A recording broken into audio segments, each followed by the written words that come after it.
Ready? I was born ready.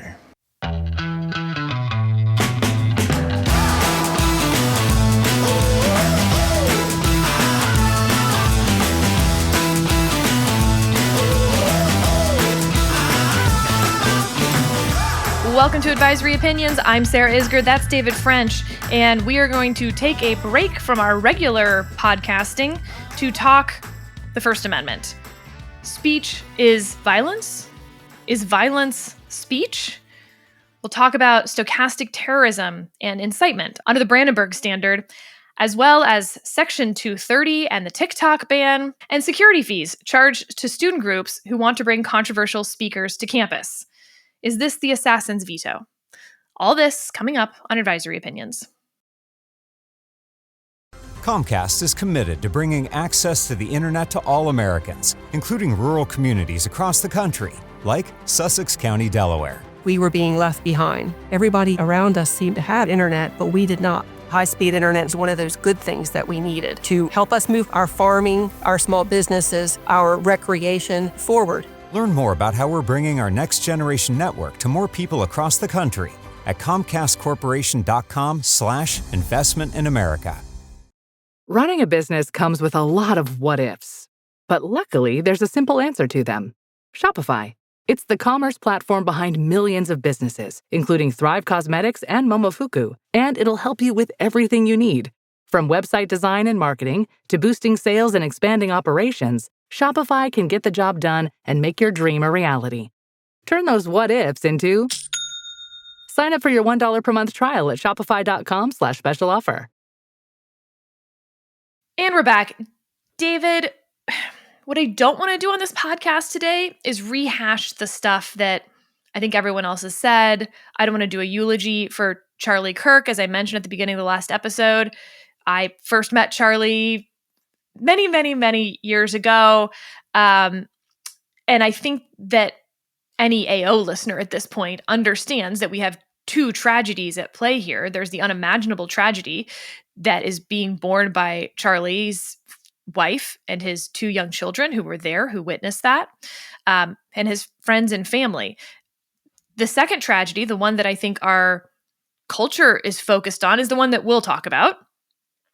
And that's the attack on the very concept of liberalism, the idea that you argue about your ideas, that you try to persuade about your ideas, and that violence isn't an option for a disagreement about the future of the country. And, you know, for folks who didn't like what Charlie was saying, disagreed with what Charlie was saying, I mean, frankly, like, get in line. It'd be really weird if any of us agreed 100% with anything anyone is saying.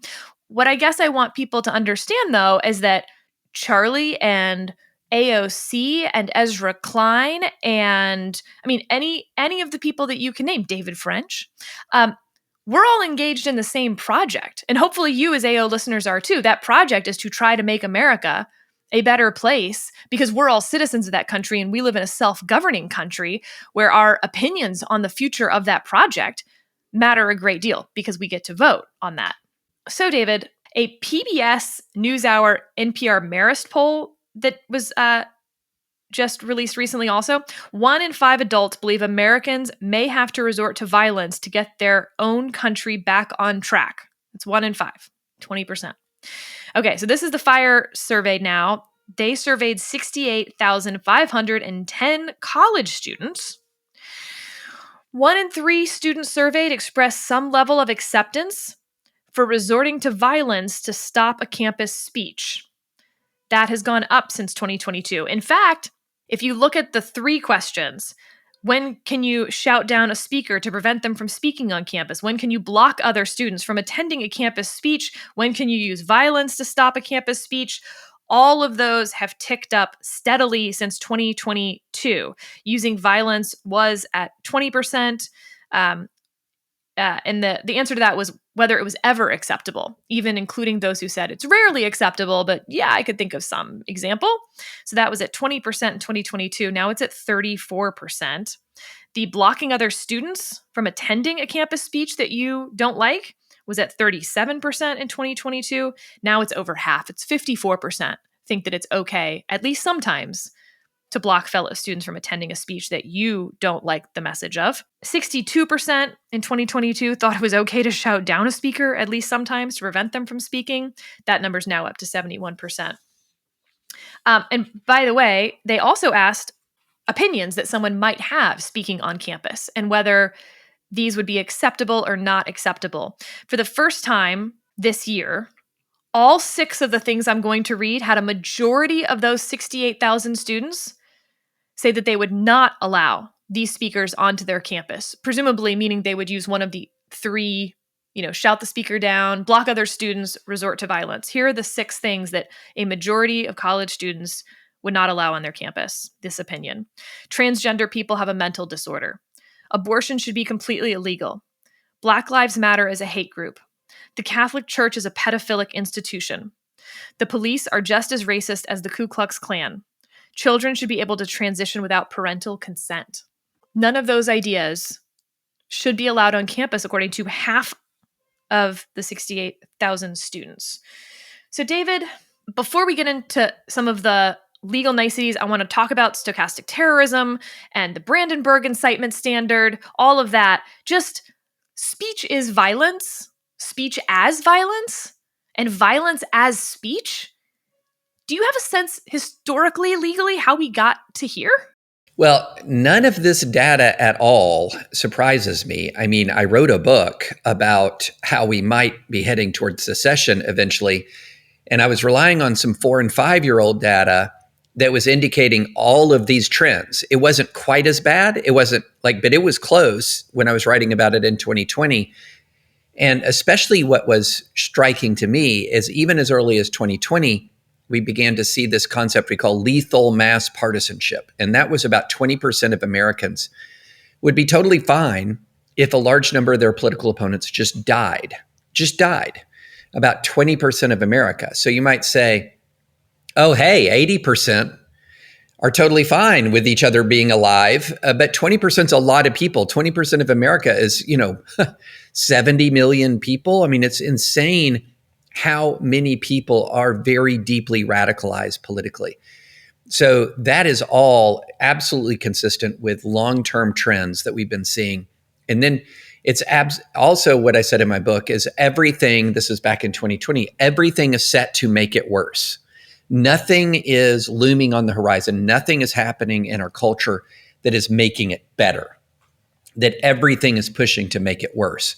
And so one of the core elements here that's going on is that a generation or more of college students, American adults, have been taught, especially in elite education and elite institutions, that free speech, rather than being the greatest enabler of justice and social reform, has become somehow now free speech is an impediment to justice and social reform. It's a tool of the ruling class, right? Which is exactly turning free speech on its head.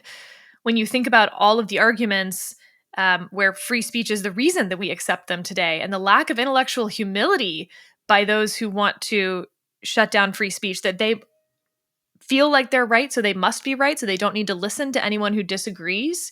And in fact, listening to them is violence done to them is sort of a shocking, historically shocking statement. It's incredibly shocking. It's also, it also is completely consistent with an atmosphere of hatred historically. When you begin to have an atmosphere of hatred that says, I don't just disagree with my political opponents, I hate them, then you begin to see violent acts taken to stop them from speaking. In fact, the most powerful pro-free speech essay in American history, I Will Fight Anyone Who Disagrees with Me, is Frederick Douglass's Plea for Free Speech in Boston that he wrote in 1860.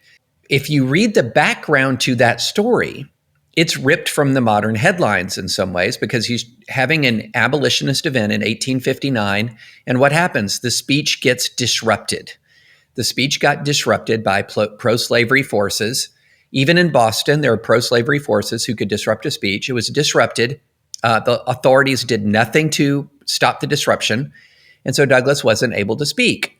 So what does he do? He writes a plea for free speech that's about as powerful as the English language can defend a right. And it's set in the context of actions very similar to our own and polarization worse than our own. And the key argument that he makes is that free speech is the great moral renovator of society and government. That's the core fundamental value that he's defending here. He says it's the dread of tyrants. It's the thing that they first will seek to extinguish. But what we saw, Sarah, was, in the 1960s, 1970s, you began to see a line of thought, Marcuse, Marcusa, I've heard him pronounced 17 different ways, but I know one of our commenters will know exactly how to pronounce it. The concept of liberating tolerance, that you have to suppress the speech of the ruling class and elevate the speech of the marginalized, is sort of began to really leak into a lot of not just the academic world, but the world, the wider American world. And it's really leaked into sort of the thinking of a lot of younger activists. And so this idea then has become that along with justice, you can't get to justice unless you're suppressing the bad people, and that the bad people speaking is the impediment to justice. And that is now a firmly entrenched mindset, along with the idea that the bad people is a very broadly defined term to include anyone I disagree with, essentially, on important matters. And you combine all of those things together and you get exactly where we are. And the way we have to untangle this is we have to extricate ourselves from hatred. And we also have to educate young people that justice and free speech go hand in hand. They are not opposed to each other. And that this idea that they're opposed to each other is poisonous. In the same way that we talked to those law school admissions deans about how they have changed their essays and interview questions, looking for activists to looking for people who have shown the ability to enter into dialogue with those they disagree on, to change their mind on beliefs that they may have held. I wonder whether, as an educational system here, we need to start teaching free speech and the history of free speech at a young age, the same way we teach U.S. history multiple years. That should just be part of the curriculum, because none of this works without it. And the Chief Justice, in his last year's year-end report, he told the story of Judge Waring, who was a federal judge in South Carolina in the decade before Brown v. Board of Education happened in 1954. And here's his quote. Judge Waring issued numerous rulings opening voting and educational opportunities for Black Americans. Local residents, outraged by these decisions, burned a cross in the judge's lawn, fired gunshots at his home, and hurled a large lump of concrete through his front window. Elected officials called for his impeachment. There's a few things I take from that story. One, to your point, David, there's nothing new under the sun here. Like, we have had these moments before, and we've come back from them. So, A, there's some hope to be had there.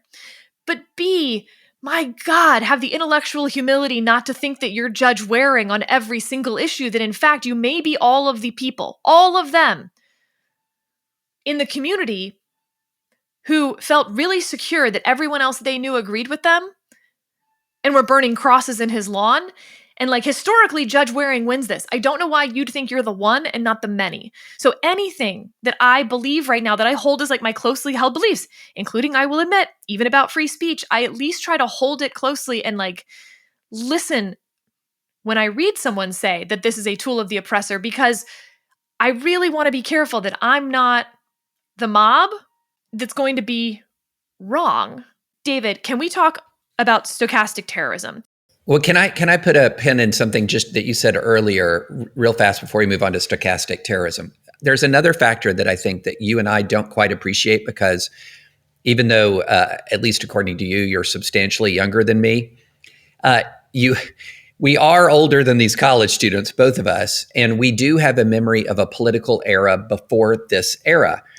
And so one of the things we absolutely have a memory of is that politics wasn't always so vitriolic. I can't remember if I've told the story before, but I was talking to students who had just seen a video of the 2012 presidential debate. So this is Romney and Obama, and this is a current college student seeing the 2012. So they would have been 8 or 9. They would not have followed this at all, right?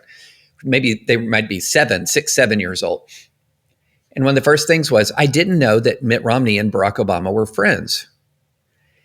And I was like, that's your first takeaway from watching that debate, is that they were friends. And then you think, the only debates they have seen have been like, and really absorbed, have been like the Trump-Biden debates and the single Trump-Harris debate. And you look at Obama and Romney, and it's like Lincoln Douglas by comparison, right? And with lots of things like my friend on the other side, or I agreed with much of what Governor Romney said, and so they are growing up almost entirely in an atmosphere of nonstop apocalyptic rhetoric. Just, it's all apocalyptic all the time, especially on social media, where they're more engaged on social media than you are. And I'm talking about, people our age.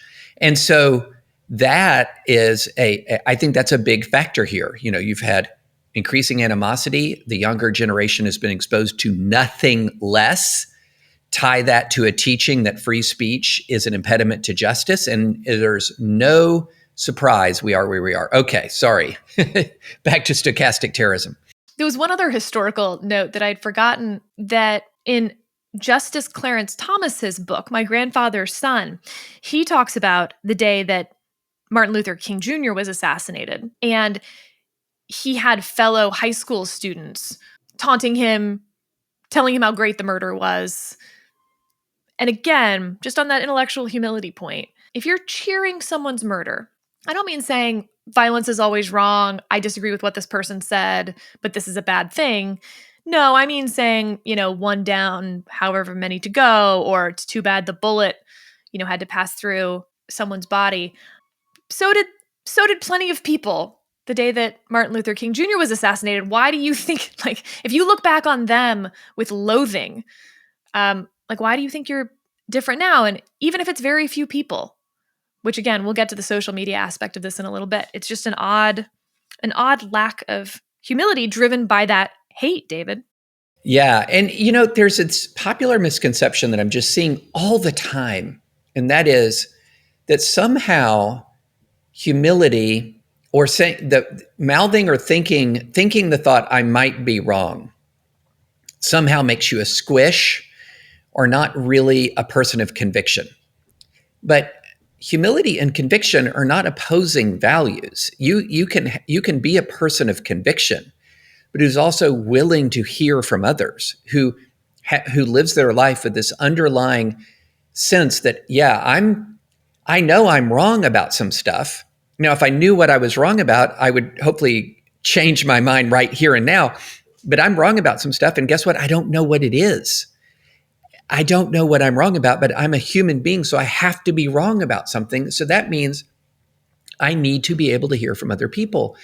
And then when I say this all the time, I get a lot of blowback, essentially saying that's weakness, that's not that's not real zeal, you're not truly committed. But pluralism is not a synonym for moral relativism. It's not. It is a way in which people with competing convictions can live together. And there is no incompatibility between having a conviction and possessing humility. And so humility is what permits us to have, it's indispensable to allow us to have humane, thoughtful convictions. And so I just wish people, if there's one message I could get through to a lot of young activists, it's that all of that blazing certainty you have right now, you're going to come to regret some of it. You will absolutely. And there's nothing wrong with tempering all of that blazing certainty and conviction with just a back of your mind little voice saying, are you sure you're right? Are you 100% sure you're right? Maybe you should listen to somebody else. Okay, when we get back, we'll actually talk about stochastic terrorism and how it fits into incitement law, this idea that if you say enough horrible things loudly enough to enough people, someone will go do the thing. And can we prosecute the person who was out there saying the stuff? When we get back on Advisory Opinions. For a limited time at McDonald's, get a Big Mac Extra Value Meal for $8.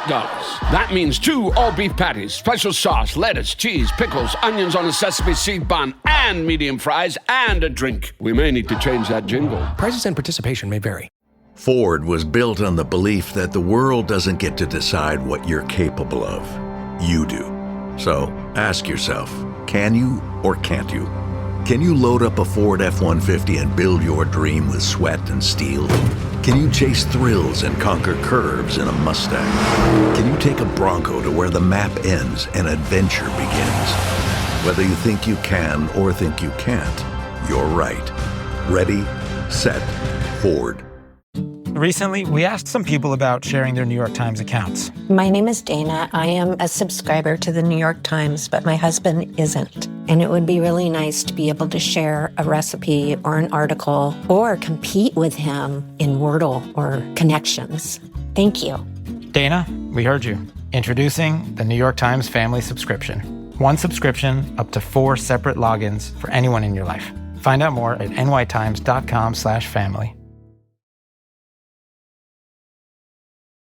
All right, David, let's start at the very beginning here, or if not the very beginning, where I'm going to start, which is shouting fire in a crowded theater. You and I have both laughed at this. We get so annoyed whenever anyone says this online, but you can't shout fire in a crowded theater. Yes, you can. And I can prove it to you. If you will go start a fire in a theater and then shout fire in that theater, no one will have any problem with you shouting it. It's not even the correct quote.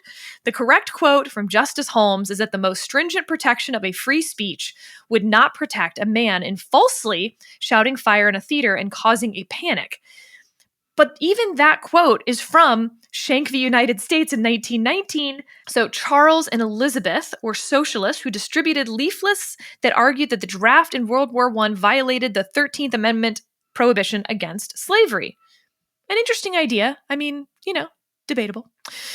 They were arrested, and the fire in a crowded theater line was for upholding their convictions, as in handing out leaflets opposing the draft was the same as falsely shouting fire in a crowded theater and causing a panic.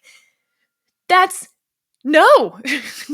Handing out a leaflet opposing the draft is nothing like that. But there's Justice Holmes for you. Don't forget, he's our eugenics guy. If you've listened to this podcast enough, you know that it is basically dedicated to undermining the legacy of Justice Oliver Wendell Holmes. Okay, so thousands of people spent time in jail during World War I because of Woodrow Wilson, because they criticized the government, or they criticized the war, or they criticized the draft. And criticizing the government or the war or the draft was seen as what we would now look at as incitement. This idea that you were causing a lack of patriotism, that you were going to undermine the war effort, so we could throw you in jail for that. Okay, so then you get to Brandenburg v. Ohio in 1969.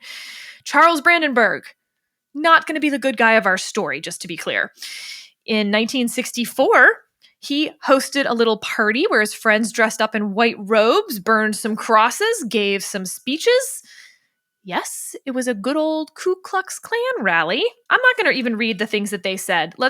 Can we stipulate that they said some bad things? Okay, so he was convicted of violating Ohio's World War I era criminal syndicalism law by, quote, advocating the duty, necessity, or propriety of crime, sabotage, violence, or unlawful methods of terrorism as a means of accomplishing industrial or political reform.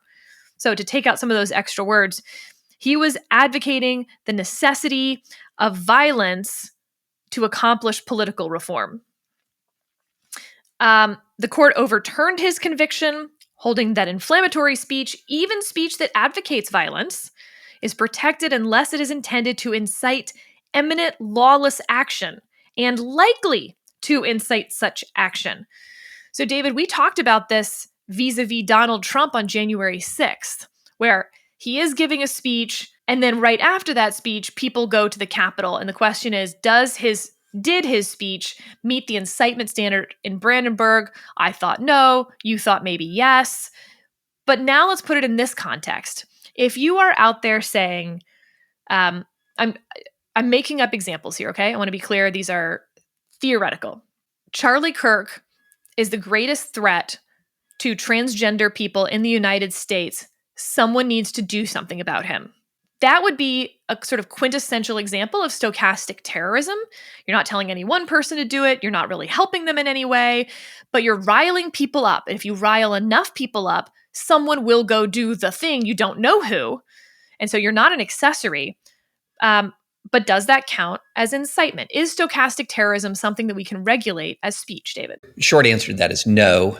and we'll explain why in a bit. At the same time, I do think that the concept of stochastic terrorism is quite valid. And just think of it like this. Imagine you have a governor of a state in a room, and he's really, really upset at the Speaker of the House, the state house. And he says to the 10 people in his room, that guy is really annoying. I really wish someone would kill him. Someone rid me of this meddlesome priest is the definition of stochastic terrorism. Yes, exactly. And he says it to a room full of 10 staffers. The odds that one of those 10 staffers is going to go out and do something are probably 0.00. But let's suppose that this very popular governor, and he says that to 15 million people in his state, says the Speaker of the House is horrific. Then the odds that of that collection of 15 million people, that one or more of those individuals are going to take action in response to that, it just increases exponentially. And so this idea that no, apocalyptic rhetoric doesn't lead to violence, I just think it's just completely wrong. It absolutely does. But the problem is it doesn't lead to it in predictable ways. You can't draw bright lines and direct lines. The way in the Brandenburg incitement standard, it's a pretty easy bright line to draw. And that is, you're standing in front of a courthouse, you've got a mob with pitchforks, and you say, burn this place now, and they immediately go burn this place. The reason why it was an interesting debate about Trump and January 6th was the immediacy. It was the geographic proximity combined with the immediacy. All of those things made it where we could much more easily draw that direct line from speech to action. With stochastic terrorism, it's impossible. It's impossible. Because stochastic terrorism, by its terms, is much more talking about speaking to broad groups of people than it is individual plotting and individual planning. And so I think that stochastic terrorism is an incredibly valuable cultural concept that should allow us to try to persuade our fellow citizens that your super apocalyptic rhetoric has a cost. But at the same time, it is not necessarily all that helpful as a legal concept, because the very vagueness of it would empower the most sweeping censorship, the most sweeping suppression. And you're already, and we may transition a bit into this, we're already seeing a bit of that as you're now seeing like databases are being created of people who celebrated Charlie Kirk's death. And the definition of celebrating the death is now grown to include people who say, I wish that had never happened, but he was a bad guy, which is not the same thing as celebrating his death. And so you already begin to see the slippery slope unwinding. So I don't think it's a helpful legal concept in the First Amendment context at all. As a cultural concept, it's very illuminating. Okay, so then let's discuss the role that social media played, because as you say, you say something, hateful, stochastically terroristic to a group of 10 people, no problem. But if you say it on social media, all of a sudden you're broadcasting to a much, much larger audience. And I think we will learn more about the role that social media might have played in this actual murder. But there's no question that social media is playing all sorts of a role in the cultural experience of this assassination. In just what you said, for instance, it used to be the case that if one person said, let's go back to the MLK example, right? Glad he's dead or something, they would need to find people in their community who agreed with that, because if everyone disagreed, they were very unlikely to voice that opinion. And if it's a 1 in 30,000 opinion, you're probably not going to find someone in your community. You're going to keep it to yourself or face social reprobation, shame, consequences, social consequences in your community. What social media allows you to do is find the other 1 in 30,000s, feel like you're in a much larger community, and then say crazy stuff. So that's on the one side. On the other side, it also means that all of us, because of the way these algorithms work, are far more likely to see the 1 in 30,000 person and feel that they represent a much larger cohort than they do. Not to say that 1 in 30,000 is okay, but we saw this after October 7th, where the loudest voices saying horrible things were amplified, and it caused a lot of fear among communities that never would have heard those people otherwise, for better or worse. So, David, I want to talk a little bit about Section 230. This is the section of the Communications Decency Act of 1996. I'm going to read you the relevant portion.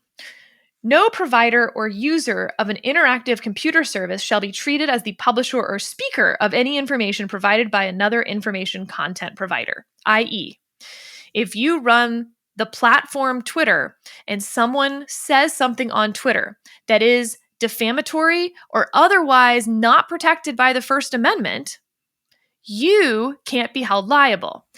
That is not constitutionally mandated. That is statutorily mandated by Congress.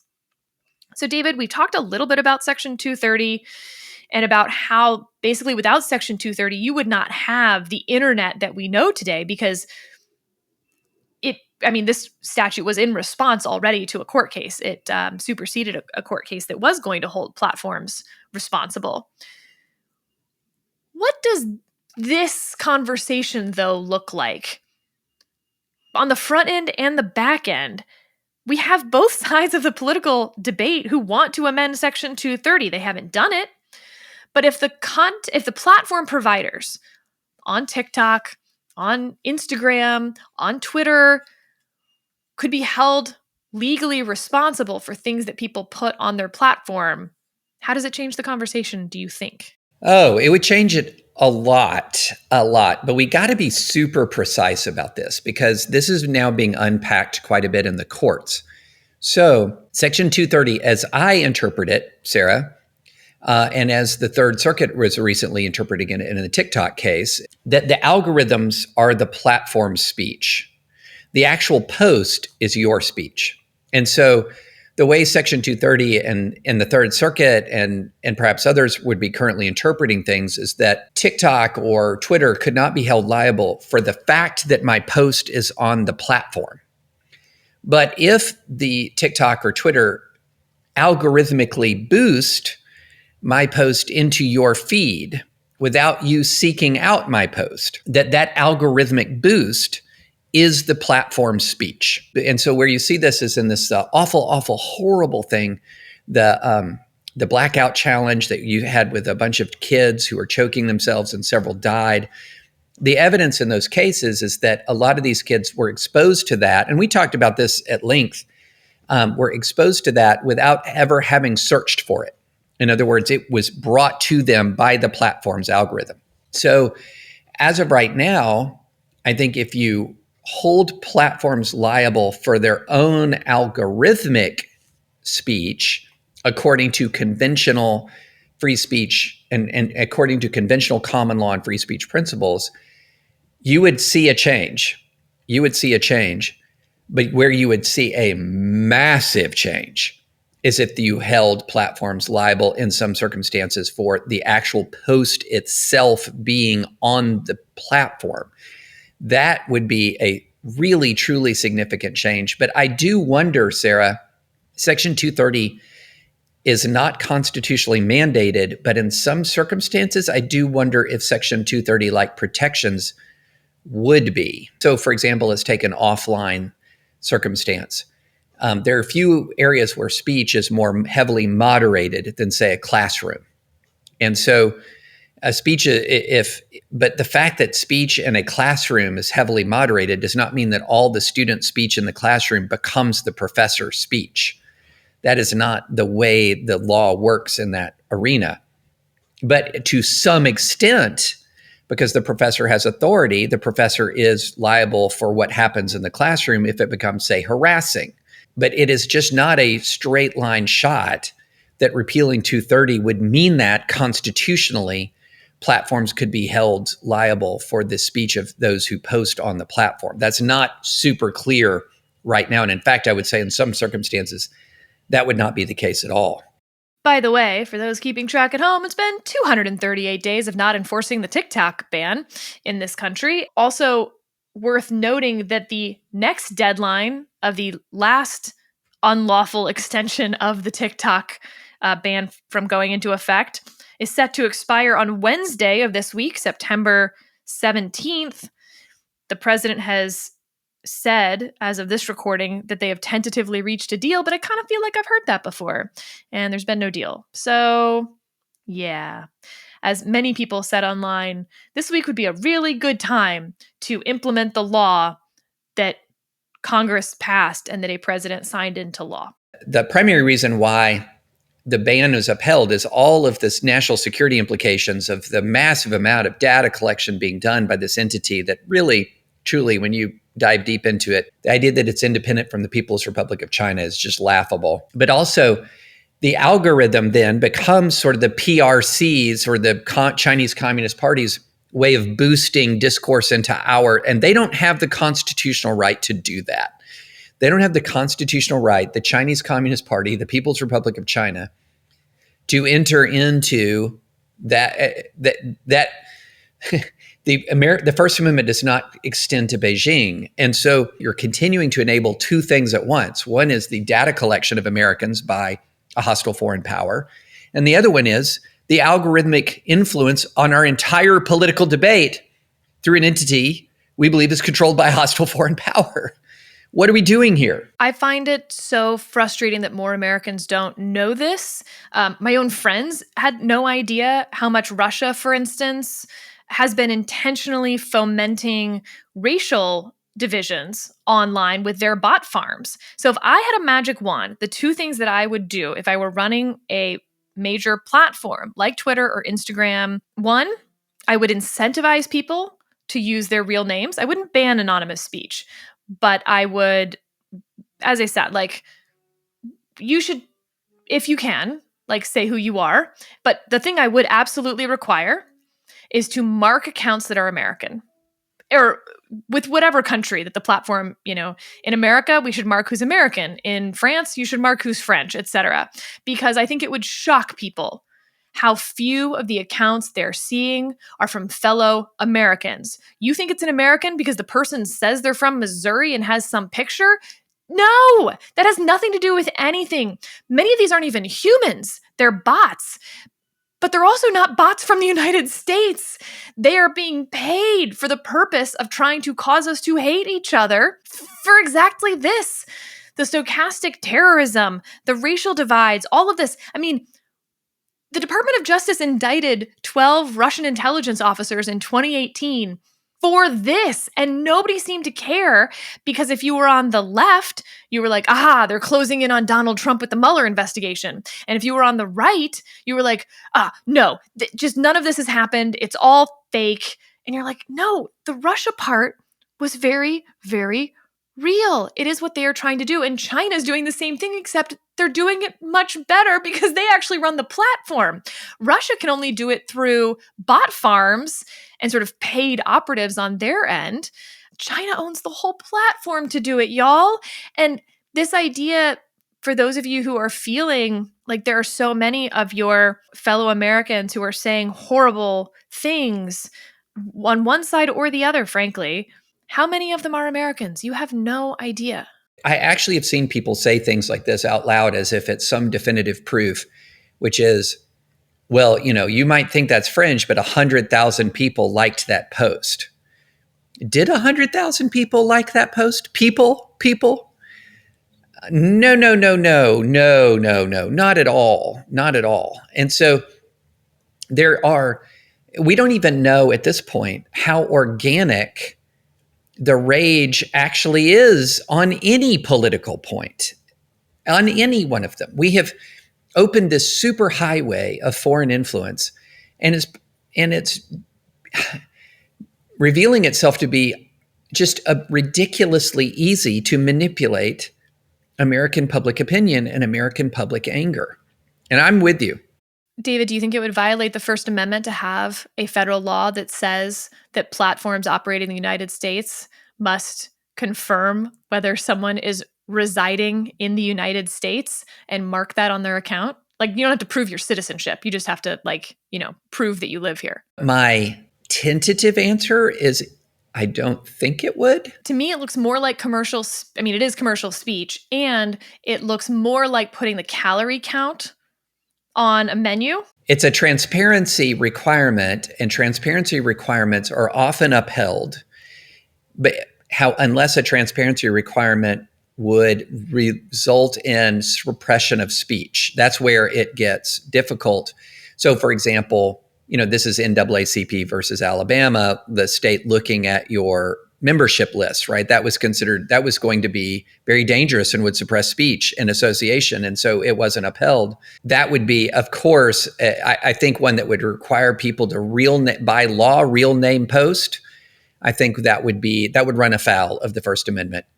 But to require a foreign actor to have their, say, flag in their profile, I don't think that would run afoul of the First Amendment. It compares a little bit more closely to the California law where, you don't have to publicly say you're a donor, but privately they have to be able to collect your information. So that's where it may run afoul. In some ways, the public part looks more like the calorie count, but the only way to prove it would be to privately keep a database of the real names, potentially, of people who are on the platform.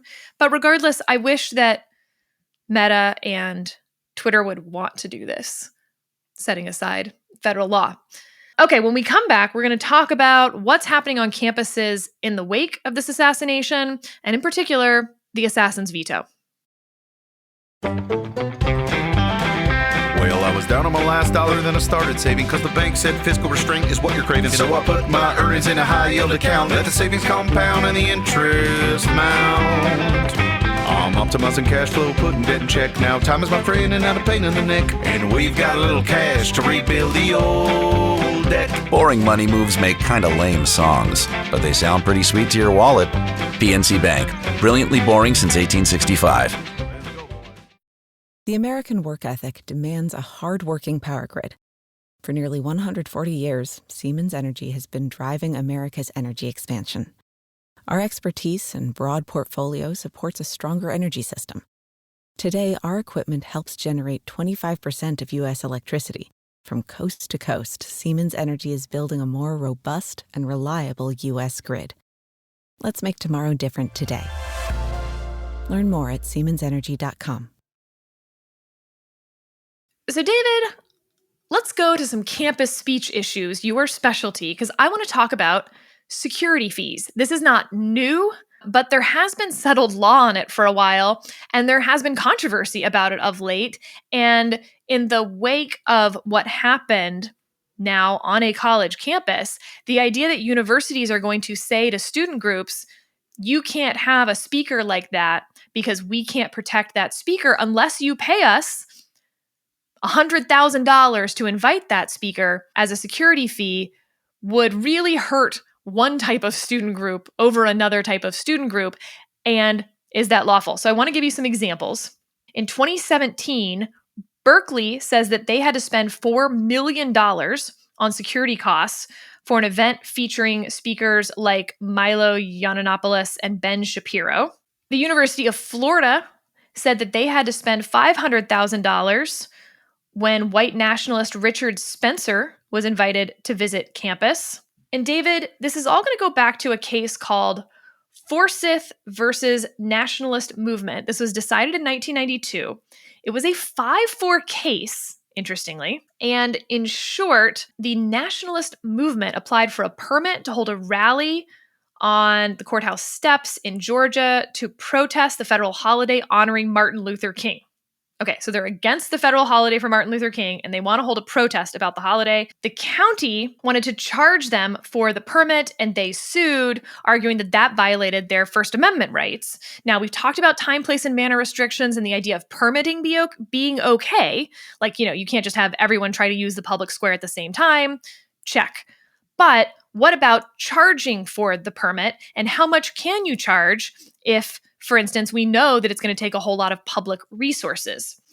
So 5-4, Justice Blackmun delivered the opinion for the court, held that that ordinance that charged groups basically it wasn't, always $100. It could sort of just be up to the person. Violated the First Amendment and 14th Amendment under incorporation because it contained no reasonable or definite standards to guide the county administrator's calculation of permit fees.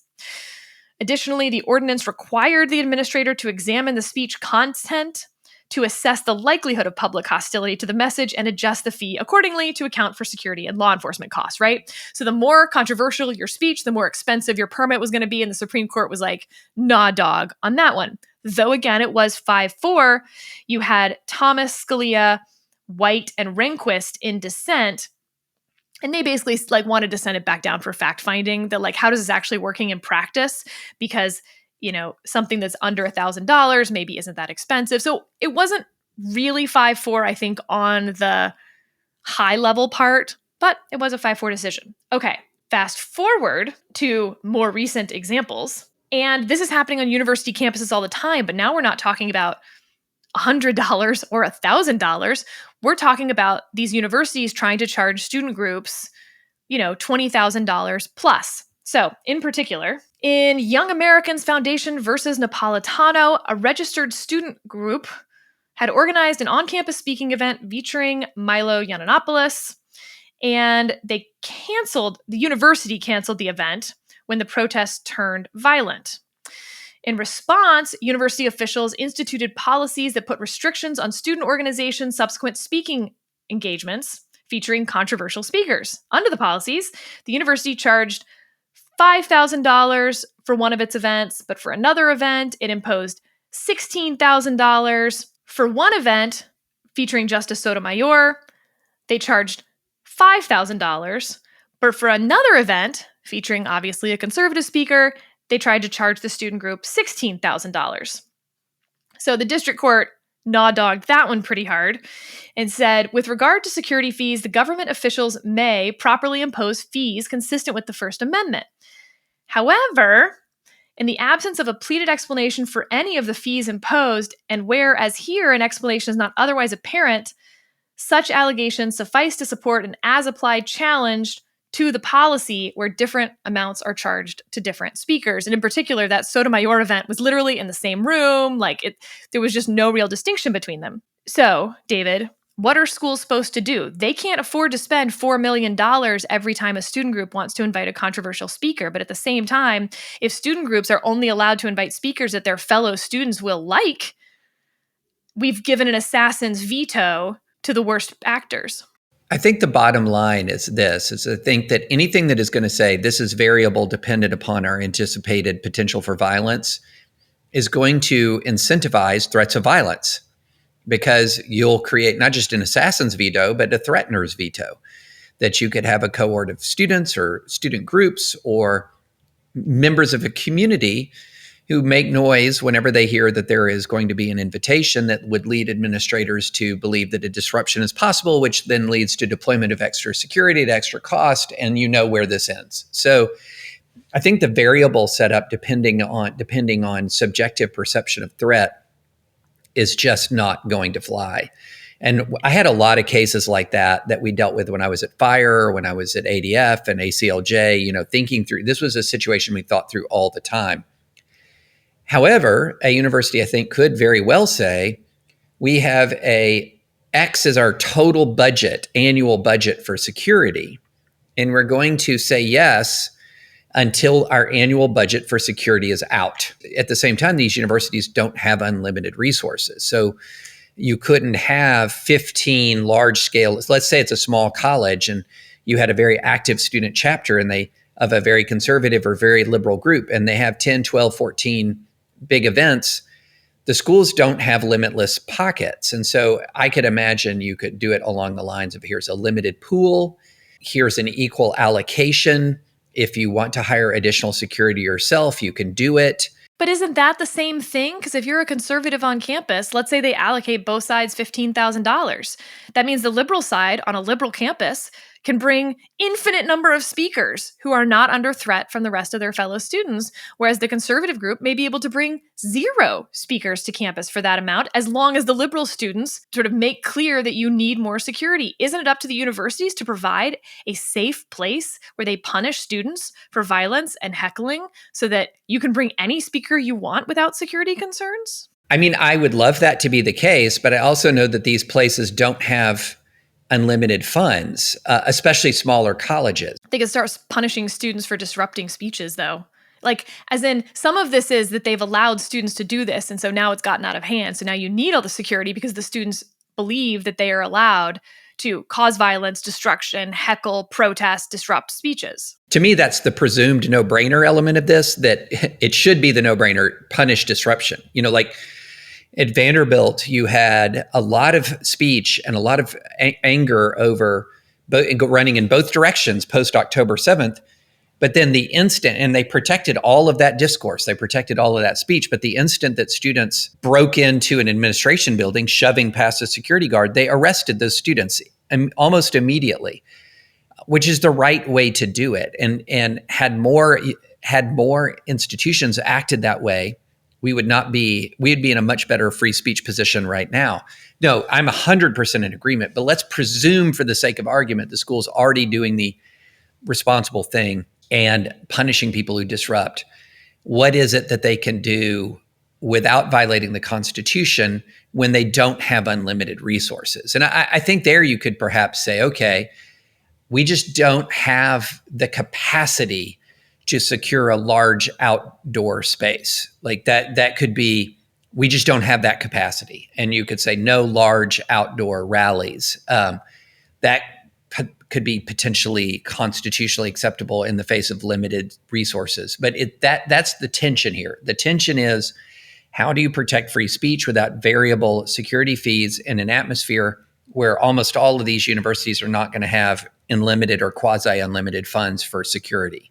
What do we do? And I don't think there's a great easy answer here. By the way, as a warning to those university administrators that may be listening to this, not only is the law fairly settled on having neutrally applicable security fees so that the group that wants to bring Justice Sotomayor doesn't have to pay 1/3 of the amount as a different group that wants to bring a speaker that is controversial on your campus. It cannot be a controversial speaker test. But also, a lot of these universities that have been sued, I mean, I mentioned that one case. There was another college Republicans versus Koss. The universities ended up settling as soon as the district court ruled. That's why I don't have a circuit court decision to read you, or definitely not a Supreme Court case, because the second they lost a district court, the universities ended up paying the lawyers' fees for those student groups.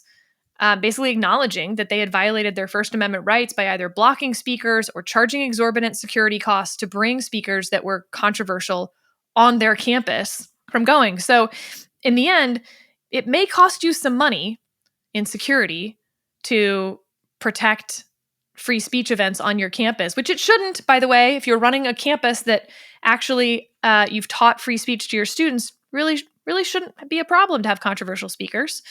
But it could cost you a lot more if you try to violate the First Amendment by blocking them. All right, David, before we go, we did get one Supreme Court emergency docket ruling that I thought was worth a brief mention. In South Carolina v. John Doe, the application for a stay pending appeal was denied. It was 6-3. Justices Thomas, Alito, and Gorsuch would have granted the application. This was about a single person who had gotten an injunction against bathroom law in North Carolina. This person is a transgender boy who wants to use the boys' bathroom despite a state law that requires students to use bathrooms based on their biological sex. So the lower courts issued an injunction that person could use the bathroom that person wanted to use. And so South Carolina went up to the Supreme Court trying to get the Supreme Court to reverse that, to allow the state law to go into effect against everyone. And the Supreme Court just didn't do it, even though 3 justices said they would. So, David, there's a few things here. We did not get anything from the majority of justices, of course. One, For everyone complaining about how we don't get stuff from the majority of justices on why they decide the way they decide, everyone seemed really silent about this one. All of a sudden, you don't care why the majority decided an emergency docket case the way they decided it? Why is that, everyone? Even, Justice Sotomayor and Kagan and Jackson, who had been saying that, like, no, they didn't write anything saying, why isn't the majority writing something here? Okay, 2, it seems interesting to me that a state law not going fully into effect does not seem like as big a deal to the Supreme Court as a federal law not going into effect. But flag, this was an injunction against a single person. Sorry, against the law being enforced against a single person. And so the underlying rationale by the lower court is probably cert-worthy, meaning the Supreme Court may want to answer this question. In fact, they are hearing a case on these issues more generally this term. But, they're sort of doing the injunction the way you're supposed to do it, right? It's not a universal injunction. It's not a statewide injunction.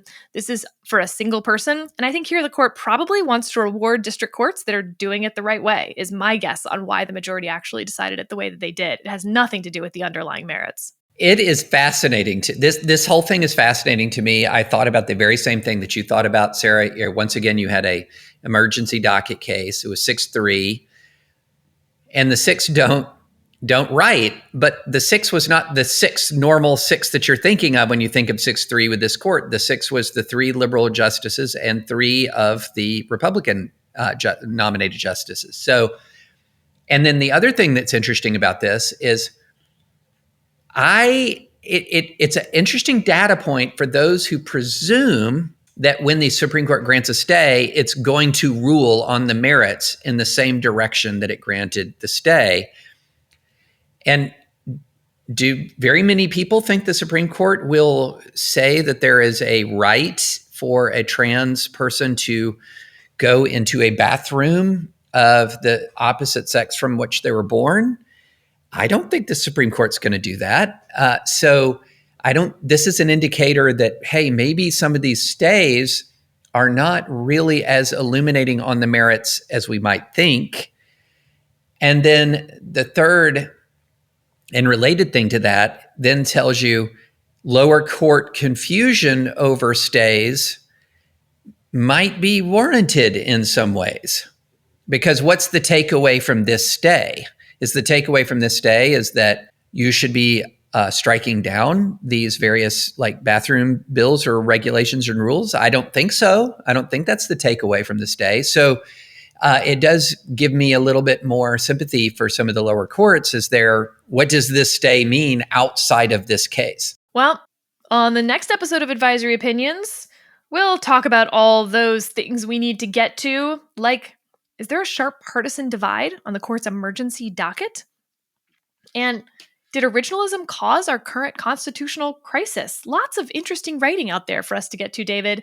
That's it for us today. If you like what we're doing here, there are a few easy ways to support us. You can rate, review, and subscribe to the show on your podcast player of choice to help new listeners find us. And we hope you'll consider becoming a member of The Dispatch, unlocking access to bonus podcast episodes and all of our exclusive newsletters and articles. You can sign up at thedispatch.com/join. And if you use promo code AO, you'll get 1 month free and help me win the ongoing, deeply scientific internal debate over which Dispatch podcast is the true flagship. And if ads aren't your thing, you can upgrade to a premium membership at thedispatch.com/premium. That'll get you an ad-free feed and early access to all episodes, 2 gift memberships to give away, access to exclusive town halls with our founders, and a place in our hearts forever. As always, if you've got questions, comments, concerns, or corrections, you can email us at advisoryopinions@thedispatch.com. We read everything, even the ones that say David's right. That's going to do it for our show today. Thanks so much for tuning in. We'll see you next time.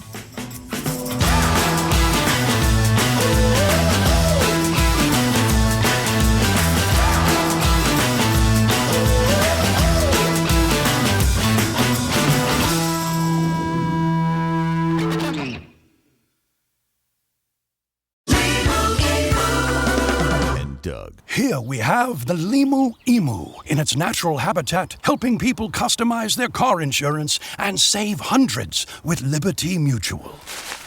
Fascinating. It's accompanied by his natural ally, Doug. Limu? Is that guy with the binoculars watching us? Cut the camera. They see us. Only pay for what you need at libertymutual.com. Liberty, liberty, liberty, liberty. Savings vary. Underwritten by Liberty Mutual Insurance Company and affiliates. Excludes Massachusetts.